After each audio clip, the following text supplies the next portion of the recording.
Muy buenas tardes para todos. Mi nombre es Karen Daniela Ruiz, soy estudiante de la Universidad Claretiana en Trabajo Social. El día de hoy nos convoca a hablar sobre los derechos humanos y estamos aquí en el municipio de La Cumbre. Para ello hemos invitado a nuestro líder social, Juan Gallego. Mucho gusto, Juan. Mucho gusto, Daniela. Muchas gracias por la invitación. Eh, Mi nombre es Juan Manuel Gallego Bermeo, tengo 37 años. Soy líder social del municipio de La Cumbre. Hace más o menos 15, 16 años vengo haciendo esa labor en el municipio. Nací en el corregimiento de Vitaco y actualmente vivo en la cabecera municipal. Eh, el municipio de La Cumbre, un municipio catalogado como turístico, eh, cuya población se caracteriza por su amabilidad y su acogimiento al turista. Es por eso que precisamente yo creo que nos visitan tanto, y de todas formas porque hay un atractivo en cuanto a los paisajes y al clima, que hacen pues que el turista venga al municipio y no se quiera devolver o retornar a sus lugares nuevamente. Y el clima sobre todo, pues yo creo que cumple un papel súper importante, ¿no? Sí, claro, el clima, lastimosamente ahora por el calentamiento global y esto, pues ha cambiado un poco, pero yo creo que es de los pocos municipios que se conserva todavía un clima cálido. No hay ni mucho calor ni mucho frío, en la noche sí un poco más de frío, pero precisamente eso es lo que lo hace más atractivo. Sí, sí, totalmente. Bueno, Juan, hablando pues en cuanto a los derechos humanos, me gustaría saber para ti qué son los derechos humanos, cómo los ves desde tu percepción. Bueno, uno encuentra algo muy amplio en los libros y en muchas percepciones de muchas personas y pensantes y todo, ¿no? Pero en mi concepto personal, creo que todos como seres humanos tenemos algo que se llama dignidad, y los derechos humanos precisamente son una base o están un conjunto de normas que están hechos para conservar y para representar esa dignidad de nosotros como seres humanos. A su vez, estos derechos humanos son los que rigen la forma como nos relacionamos en sociedad, y la misma sociedad cómo se relaciona con el Estado. En este mismo sentido, pues el Estado también tiene unos deberes con nosotros como sociedad. Bueno, nos comentabas que eras líder social hace más o menos 15 años. Más o menos 15 años. Cuéntanos un poco más sobre eso, pues, como qué labor cumples. Nos contabas anteriormente de que no solamente lo hacías con niños, ni específicamente con mujeres, sino que tu labor es amplia. Cuéntanos un poco sobre eso. Sí, yo creo que a los líderes sociales siempre empezamos con algo muy pequeño.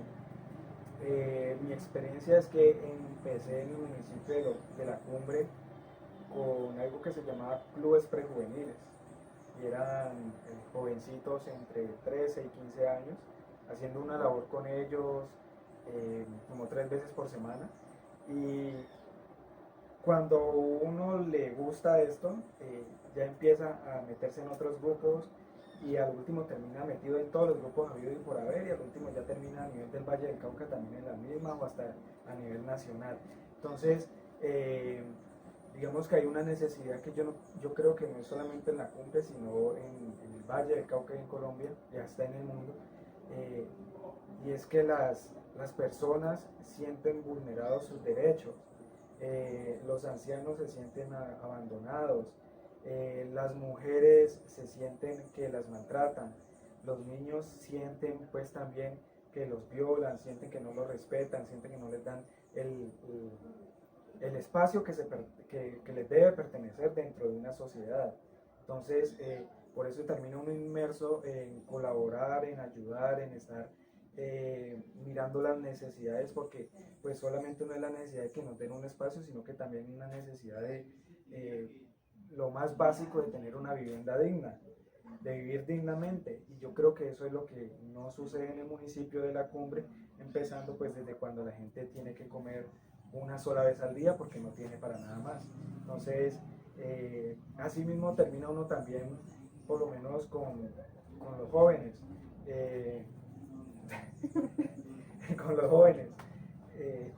Los jóvenes necesitan que se les abran espacios, los jóvenes necesitan educación, pero en el municipio de La Cumbre nosotros si queremos educarnos tenemos que desplazarnos a la ciudad o mínimamente tenemos que hacerlo virtual.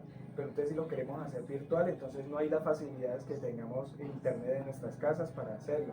Entonces básicamente por eso es que uno termina relacionado con todo y con todos en la comunidad. Sí, es verdad, es cierto. Igual, yo creo que, pues, como perteneciente al municipio, sí, una de las dificultades en cuanto a la juventud es sobre todo lo del estudio.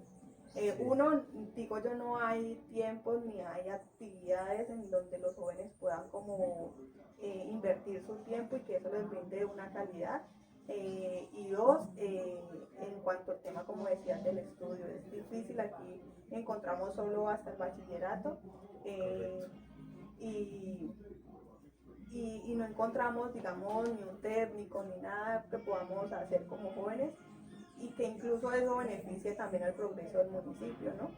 Claro, es que hay una dificultad en los municipios como La Cumbre, que somos categoría 6, y es que se inician muchos procesos para la niñez, muchos procesos para la juventud, muchos procesos para el adulto mayor, para la mujer, en fin, cantidad de procesos. Pero cuando a esos procesos no se hacen con voluntad y amor, sino pensando en política e interés propio, entonces termina una administración, continúa la otra, entonces todos los procesos, eso como era el anterior, entonces lo tumbamos y empezamos otros nuevos procesos. Y así pues entran en un círculo vicioso que finalmente esos procesos siempre van a quedar estancados y nunca van a tener pues el cumplimiento de los objetivos para lo que fueron propuestos, que tienen muy buenas iniciativas y que son propuestos para algo bueno, sí, pero si no se les da continuidad no se va a lograr pues, ninguno de los objetivos para los que se trata. Sí. Bueno, desde tu experiencia personal, Juan, cuéntanos un poco sobre qué fue lo que te impulsó a realizar esta labor. Bueno, pues te comentaba ahorita hablando un momentico,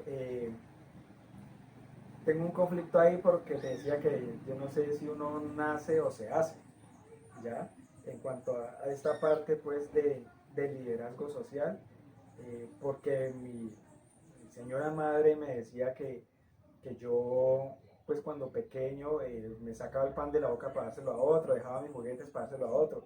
Entonces hay un momento de mi vida, de mi juventud, no quiere decir pues que me considere más viejo, pero pues tampoco soy el más joven, eh, como que abandono esa parte y me enfoco más en mí, en la diversión, en vivir mi vida, en mi familia y en mis amigos, nada más.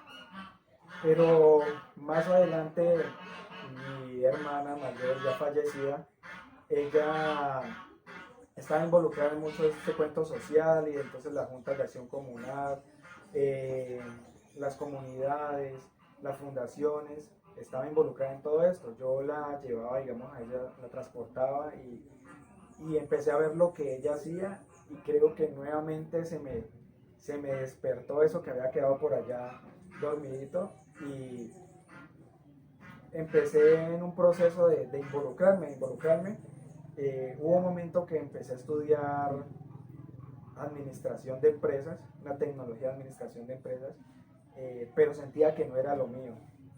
Entonces, en todo este proceso que yo estaba de trabajar, precisamente cuando uno es líder social también trabaja pues con las alcaldías y todo eso, se abrió la oportunidad de estudiar administración pública con la ESAP, un concurso que había. Concursé para esta universidad, afortunadamente quedé, clasifiqué pues, y cuando empecé este estudio, pues vi que era lo que yo quería y que es lo que me gusta y la verdad cuando uno estudia lo que a uno le gusta, a uno se le hace súper fácil. Entonces es como cuando a un niño le dan el juguete que quiere. Entonces para mí fue lo más emocionante, lo más rico y lo he disfrutado mucho y pues de ahí en adelante he venido siempre haciendo esta labor social y trabajando en lo que me gusta. Juan, ¿esta labor que tú hace parte, digamos, de la alcaldía o tú lo haces independiente y buscas el apoyo mediante políticas públicas de la alcaldía o cómo eso tiene? Mira, en este rol social he trabajado con administraciones municipales, con administración departamental, también trabajo laboralmente, pero también he trabajado con ellos no laboralmente, sino más hacia lo social, porque no podemos hacer labor social si no hay política de por medio.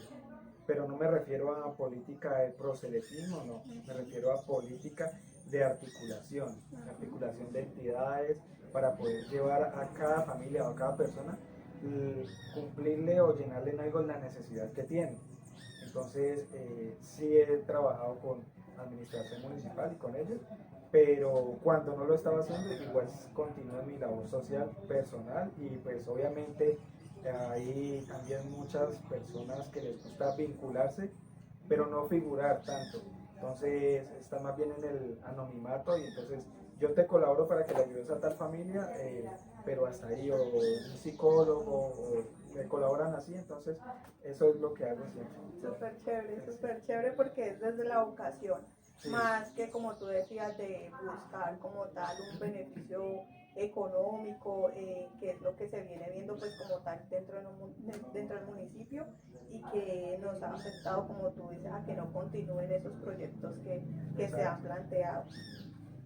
Bueno, dentro de tu experiencia, ¿cuáles son los derechos que crees que más se vulneran dentro de nuestro municipio? Mira, en el municipio de La Cumbre hay un derecho que se llama, derecho humanitario que se llama derecho a una vida digna,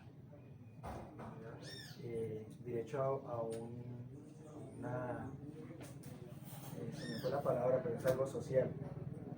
Eh, Cuando se vulnera un derecho, ese mismo derecho lleva a que dentro de él se vulneren otros, ¿ya? Entonces, por lo menos yo me voy en ese momento al municipio de La Cumbre, algo muy relevante. El derecho al trabajo. En La Cumbre la gente trabaja por un salario de 16.000 pesos mensuales, al sol y al agua. En La Cumbre hay personas que trabajando con químicos o con venenos no les dan sus implementos. En la cumbre hay personas detrás de que trabajan horas extras que nunca les pagan, tampoco les pagan una seguridad social. ¿Ya? Por ende, ¿esto a qué lleva? Si está trabajando por 16.000 pesos diarios, pues eso va a repercutir en que no puedas cumplir con las necesidades básicas de tu hogar. Si vives de un arriendo porque no te alcanza para comprar una casa. Si tienes tu casa propia, está a punto de caerse porque no tienes cómo arreglarla. ¿Ya? Entonces, creo que de allí depende mucho algo que desde La Cumbre se debe empezar a manejar y pues obviamente no soy yo el que lo vaya a poder mejorar, pero creo que sí, se unen esfuerzos con entidades locales y hasta departamentales, podemos llegar a que, bueno, empleador, venga, organicemos este tema, vamos a mirar qué es lo que está sucediendo, por qué están contratando a las personas así, ¿ya? Te comenté ahora rato también que cuando las personas dejan de recibir ese ingreso económico, eh, hay personas en La Cumbre que se alimentan desafortunadamente, que comen una sola vez en el día. Es una realidad que muy pocos conocen, pero pues afortunadamente o infortunadamente, no sé cómo decirlo allí, pues en todo este recorrido de todo el municipio que me toca hacer casi a diario, la semana, conozco muchas personas que es paradójico que en un municipio donde se cultiva tantas legumbres, tanto, y donde un municipio donde ingresa, no digamos tanto dinero, pero de todas formas sí el turismo trae negocios y trae prosperidad en cierto modo, hay gente que no puede comer más de una vez al día y que si comen, comen lo básico, las lentejas y arroz, o a veces solamente arroz con huevo y ya. No es del mérito comerlo, pero sabemos que no tienen una nutrición adecuada. Entonces, si no hay una nutrición adecuada, pues también va a afectar la salud y todos tenemos derecho a la salud. Entonces, o sea, una cosa lleva a la otra y creo que es por eso que siempre estoy peleando, estoy luchando mucho porque las familias tengan una vida digna. Sí, sí, como tú lo mismo lo has dicho, o sea, todo empieza desde la dignidad y como dices, me parece muy bonito como lo explicas, de que es como un círculo, una cadena que una Exacto. cosa lleva a otra y que si se comienza vulnerando algo tan importante como la dignidad humana y el vivir dignamente, entonces todo eso va a repercutir a algo. No, y eso que ahí no se me fue, no te mencioné, pero de todas formas, si no hay ingresos, eh, tú como madre de familia, ¿cómo le vas a dar un estudio a tu hijo? Ah, bueno, estudió hasta bachillerato, pero a ella nada más. Y personalmente lo viví, porque a mis padres les tocaba empeñar pues hasta el collar del perro para poder darnos el bachillerato. Y cuando ya terminé 11 de bachillerato, entonces dijeron, bueno, hasta aquí, miren a ver qué se van a poder hacer, qué se van a poner a hacer. Y entonces esa es una realidad que vive el municipio. Y entonces como los muchachos no pueden capacitarse, no pueden estudiar, pues terminan trabajándole a otras personas, cuidando la finca o trabajando en labores agrarias, pero labores agrarias no bien remuneradas. Entonces siempre, o sea, ha sido un círculo vicioso que está pasando de generación en generación y yo creo que es momento de que rompamos la cadena y se empiece a mejorar toda esta situación. Sí, qué rico que se empiece a hacer, porque sí se ve que es muy notable, pues, como tal esa necesidad dentro del municipio. Sí, Bueno, bueno, continuando, puede tomarse un poquito de su sí, cafecito. tranquila. Eh, Dentro del recorrido de esta labor, pues como tal, ¿cuál ha sido el mayor reto que has tenido que asumir, Juan? Yo creo que esos pasan a diario, todos Sí, los días es un la reto. verdad son muchos los retos, empezando porque a uno le toca hacer un trabajo enorme. Vamos a tomar. Me toca hacer un trabajo enorme para tan solo lograr una cosita. Digamos, X familia se le cayó la mitad de la casa. Entonces, para poder lograr eso, toca empezar un trabajo enorme y es tocando puertas por todos los lados y es casi que arrodillarse a quien le corresponde cubrir esa necesidad para que haga el trabajo. Entonces considero que no debería ser así. Y creo que el reto más difícil para mí ha sido la indiferencia y la apatía, empezando de parte de la comunidad y siguiendo que no debería ser así, pero se sucede, es de las entidades, de quien le corresponde darle esa vida digna a las familias. Entonces, eso ha sido pues un reto enorme y algo de cambiar un pensamiento y es más que todo cultural porque creo que a muchos nos crían con que primero yo, segundo yo, tercero yo. Entonces, si a ti te pasa algo, entonces como que bueno, solucione su problema y así no debería ser. O sea, ven, ayudemos, entre los dos podemos ayudar, al vecino también puede ayudar y es que así debemos hacerlo. Pero resulta que esas ayudas solamente nacen cuando hay un interés de por medio. Yo te ayudo, pero usted cómo me va a ayudar a mí. Entonces, no debe ser así. Y pues de todas formas, en esta labor social, en este liderazgo social, es muy difícil también la incertidumbre. A veces uno vive con una incertidumbre y una zozobra, porque a muchas personas no les gusta que uno haga las cosas bien, o que uno haga las cosas distinto a ellos, o que uno haga las cosas sin ningún interés personal. Entonces viene ya la parte delicada que es amenazas, a veces no son amenazas, sino que, digamos, ya son más tipo agresiones verbales, directas.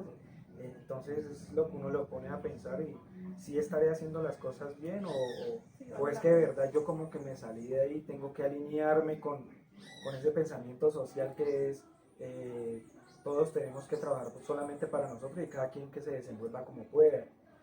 Hasta ahora no he podido con eso, he estado en conflicto con eso y pese pues a todas las circunstancias que he pasado, ahí sigo siempre tratando de ayudar, de trabajar por todo, por otros. Sí, y yo creo que como, vuelvo y digo, como hago partícipe pues de vivir aquí en la cumbre, he visto también lo que tú dices. Hace un tiempo tuve una experiencia personal bastante difícil, hace más o menos 6 años, y me ayudó muchísimo un comisario que en ese tiempo estaba. El comisario literal trataba, como tú dices, de hacer las cosas diferentes, de hacerlas bien, desinteresadamente, y más no por agradecerle a esa persona de que es que vos al concejal le tenés que agradecer porque no, es que es la labor de él, es su trabajo, por eso le pagamos. Entonces, no es, ay, gracias, y mejor dicho, la venia, porque se ve mucho en los pueblos y principalmente pues hablando aquí en el municipio, y él lo hacía desde porque era su labor, porque era comisario, tenía que defender los derechos de las familias, de los niños, de los adolescentes, y él hacía su labor. Él tuvo que salirse porque literal lo amenazaron a muerte. Si seguís destapando las ollas podridas del municipio, te tenés que ir. Y es duro que pase eso, porque justamente por eso no se ve el cambio. Y por eso justamente han pasado situaciones como las que tú dices, que esos proyectos buenos que traen beneficio para los mismos que vivimos dentro del municipio, se pierden cuando cuando terminan de un lado a otro. Entonces es bastante complejo y lo que tú dices. Sin embargo, Juan, yo creo que de eso también se trata la labor social. Y, y creo que como tú decías, el hacer algo diferente va a traer inconformidad para otras personas. Esas personas que quizás desde su egoísmo no están de acuerdo porque saben que no va a convenir. Entonces, yo digo que a pesar de eso, tratar de buscar siempre, como tú dices, esa salida para no perder, porque necesitamos muchas personas como tú y como nosotros que queremos hacer, transformar y cambiar la sociedad desde nuestro territorio. Sí, mira que eso que tú dices, hay mucha razón y es que yo estudié con 35, 40 compañeros más en la universidad, pero entonces de esos 35, 40 eran muy pocos los que teníamos el pensamiento de no, es que yo quiero hacer labor social y quiero trabajar por la sociedad.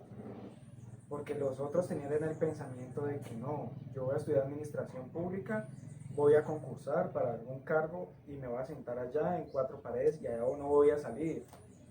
Y entonces creo que para eso no estamos ni los administradores públicos ni los líderes sociales, no. Nosotros no podemos estar encerrados, porque creo que nuestra labor está afuera, en el campo. Justamente en la Ayudando. sociedad, Sí, exacto. como el mismo nombre de la profesión o de la labor llama. Correcto. Entonces, bueno, ¿qué crees que falta dentro del municipio para lograr como tal el respeto o la mitigación de la vulneración de estos derechos? Lo veníamos hablando un poquito. Sí, creo que ya las entidades. Ahí lo mencionamos y es básicamente eso y es la articulación de las entidades. Una experiencia personal, te digo que hace un tiempo trabajé con un programa del gobierno que me parecía muy bueno y también lo acabaron porque ya cambió esto era el gobierno nacional, a nivel nacional. Y entonces era mirar las carencias que tenía cada familia dentro de la población vulnerable del municipio y empezar a trabajar dentro de esas carencias para ver cómo se podía mejorar. Y entonces no era que nosotros o que el gobierno fuera a sacar del bolsillo y tenga, no, sino que resulta que en la cumbre hay personas que en este momento ni siquiera están identificadas en una registraduría. Entonces, empezando por ahí, ya no tienen acceso a salud, empezando por ahí ya no tienen acceso a los beneficios del Estado, ¿verdad? Entonces, si esa persona que no está identificada ante la registraduría, tiene su cédula, su documento de identidad, ya esa persona va a poder tener acceso a los subsidios del Estado, a salud, a educación, a todo esto que lo hay, pero que mucha gente a estas alturas de la vida aún desconocen que si no tienen su documento de identidad van a dejar de recibir eso, ¿ya? Entonces, lo mismo con la libreta militar. Está el batallón o el distrito, como se llame eso. Entonces, si tiene su libreta militar, pues que ahora ya no es un requisito, pero si tiene su libreta militar va a poder tener acceso al trabajo. Entonces también están los colegios, las entidades públicas, las universidades públicas. usted salió del colegio, no puede volver a estudiar porque no tiene recursos, venga, ¿cómo hacemos para que usted entre a esta universidad pública y se pueda capacitar? ¿Ya? Pero entonces ahí viene la otra parte también, es que el transporte, la salida de nosotros de acá del municipio para ir a estudiar todos los días a Cali no se facilita, ¿ya? Entonces, falta una articulación de las entidades, no solamente del municipio, porque el municipio podemos hacer lo que hay acá interno y supuestamente nosotros somos un país descentralizado y cada municipio, digamos, tiene su autonomía para hacer algunas labores, pero resulta que por lo menos nosotros en la cumbre dependemos mucho del Valle del Cauca, dependemos mucho de Cali. El Valle del Cauca depende mucho del nivel nación. Entonces es una articulación que viene desde lo municipal hasta lo nacional. Y si esa articulación no está, ya sea por intereses particulares o intereses políticos, pues definitivamente no vamos a poder hacer nada. Y eso es lo que se ha vivido a lo largo de los años en el municipio, porque cuando tenemos un administrador de la alcaldía que no tiene un gobernador amigo, entonces para la cumbre no va nada, porque es que ese alcalde no estuvo trabajando conmigo políticamente. Entonces ahí se corta todo y no tenemos nada que hacer. Y pues definitivamente sí, sumado a esto y lo que nos hunde como nación, como municipio, es la corrupción. La corrupción es algo que no nos deja avanzar y es un flagelo que tiene a nuestro municipio en este momento estancado. ¿Ya? Venimos de unas administraciones pues que creo que para nadie ha sido un secreto lo que ha sucedido en el municipio de La Cumbre, y pues por eso lo digo, que dejó estancados muchos procesos y que en este momento, en la actual administración, creo que apenas está empezando a levantar cabeza, pues por lo que ya sucedió anteriormente.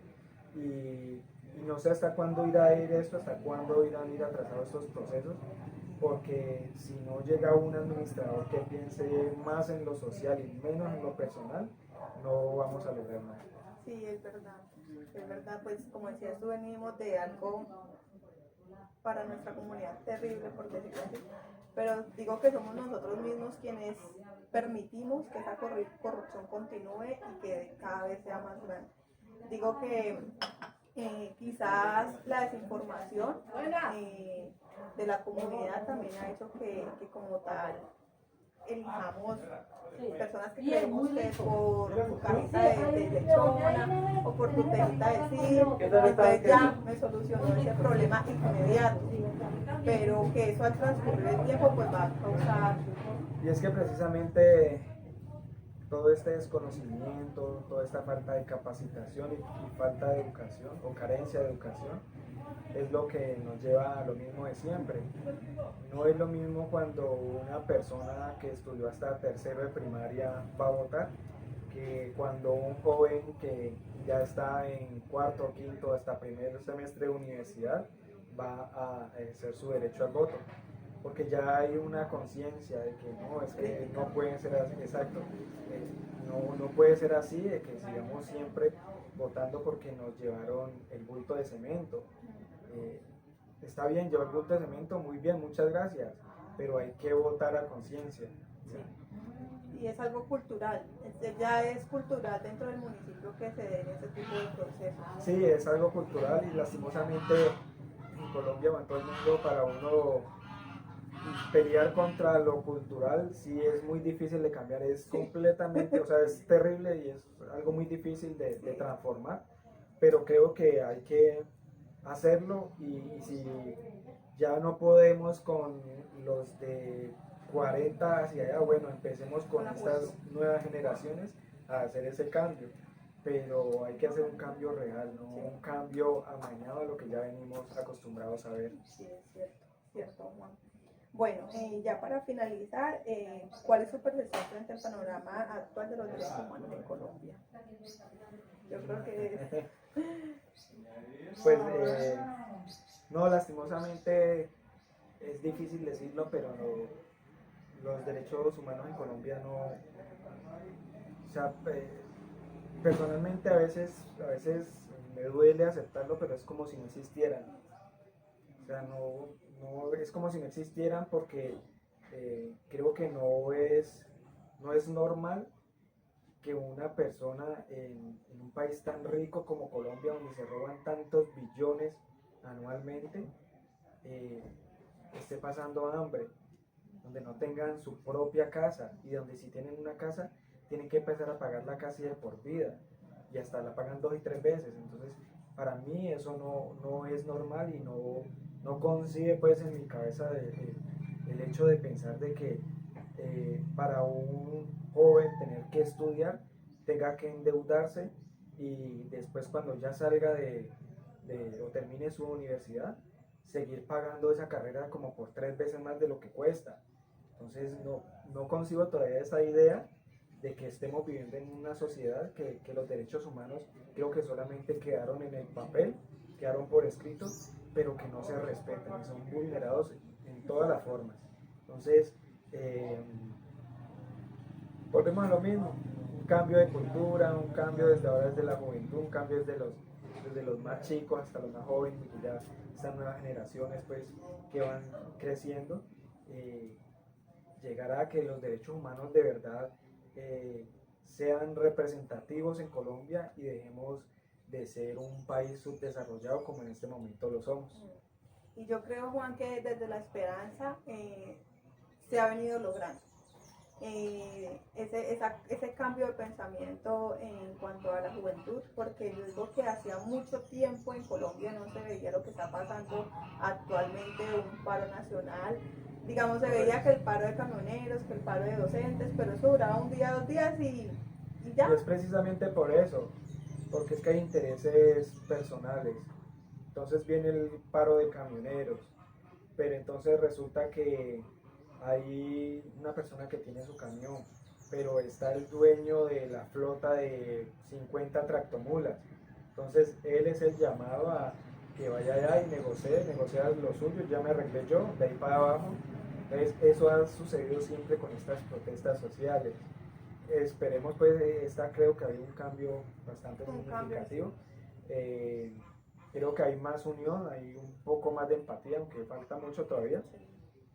pero creo que sí, a veces no sé si desde la esperanza me gustaría de verdad tenerla, pero creo que es más como desde la razón, y desde esa razón que tanto tú que estás estudiando y tanto yo que el líder social estamos sembrando en estas nuevas generaciones. Que ojalá pues a futuro ya el día menos pensado ya no nos toque salir a protestar por una educación de calidad para todos, ni por una salud digna, nada de estas cosas. Sí, es verdad. Igual yo creo que soy fiel creedora de que la educación es el pilar para la transformación. Y justamente digo yo como trabajadora social o futura trabajadora social, eh, nos catalogamos un poco inmediatistas, de que queremos los cambios ya. Sí, Y por eso caemos quizás en la asistencia social. Pero como tú dices, esa educación, ese cambio de pensamiento en cuanto a la juventud y la niñez, en unos años, creo que si siguen las cosas así, se pueden mejorar, en unos años todo eso va a cambiar. Y por eso te lo decía ahorita, yo creo que ya hay un cambio porque si tú te pones a ver la protesta pacífica, ¿quiénes son los que hacen parte de esa protesta? El 80% son los jóvenes. Entonces yo digo que es algo muy bonito y que lastimosamente tienen que pasar cosas como estas, de que en eso se camuflan pues otros factores, de que en eso caen vidas de personas buenas. Pero si tú te pones a ver, y yo hago esa reflexión, siempre en los procesos que han habido significativos dentro de Colombia, la Constitución del 91, bueno, en muchos procesos, siempre ha tenido que pasar algo grande, masivo, lamentablemente caen personas, pero eso trae un beneficio a nivel del país. Entonces yo creo que quizás, ojalá, esta sea una de esas historias y de esos cambios que puedan que puedan representar un cambio grande dentro de nuestro país. Sí, claro, el cambio lo va a haber. De pronto no como lo esperamos o como lo quisiéramos, porque son más de 200 años en las mismas. Sí. O sea, los mismos con las mismas allá y los mismos con las mismas acá. ¿Ya? Entonces, ese cambio sí va a existir, pero creo que no va a ser tan significativo como lo quisiéramos nosotros. Pero de todas formas lo va a ver y va a empezar pues a otro pensamiento dentro de, ya no va a ser de los jóvenes que ahora hemos protestado, sino de los niños que vieron esta protesta y de la historia que va a contar en los libros, pues, que aparecen en los libros, es que en el 2021, después de el transcurrir de la misma pandemia, se presentó un paro de enormes proporciones en Colombia que llevó a esto, a esto, a esto y a esto. ¿Ya? Entonces, sí, los cambios los van a ver, pero pues no como los esperábamos, pero es algo y hay que seguirlo haciendo pese a todas las situaciones que se presentan, pese a que por el hecho de uno de pronto liderar un proceso comunitario como es un derecho a la protesta, pues ya te tilden de guerrillero, de comunista, o de izquierda o de derecha. Entonces, creo que aquí uno ni para un lado ni para el otro, sino que estamos en comunidad y es una preocupación por la comunidad. Sí, es cierto. Bueno, Juan, te agradezco mucho el espacio. Yo sé que eres un hombre ocupado, pero bueno, me parece que fue muy ameno la entrevista, o más que todo la conversación, y espero poder hacer parte de esos procesos. Quizás ahora o quizás en el futuro mi sueño es poder hacer parte de la comunidad y trabajar por la comunidad, aportar por el municipio que mi familia le ha dado tanto y le ha cambiado mucho la vida. Entonces, muchas gracias. Muchas gracias por la invitación a la universidad, de verdad, pues por darles como este momento de que se involucren un poco más hacia lo que estamos viviendo, a conocer un poco más de la realidad de ustedes como estudiantes y que esto sea para un proceso pues universitario que abra mentes y que continúe contribuyendo a esa capacitación de todos. Muchas gracias por la invitación. Gracias, Juan. Bueno, en mi grupo hacemos parte de la compañera Ana Milena Arango, mi Lady Mosquera y mi persona Daniela Ruiz. Muchas gracias. Gracias.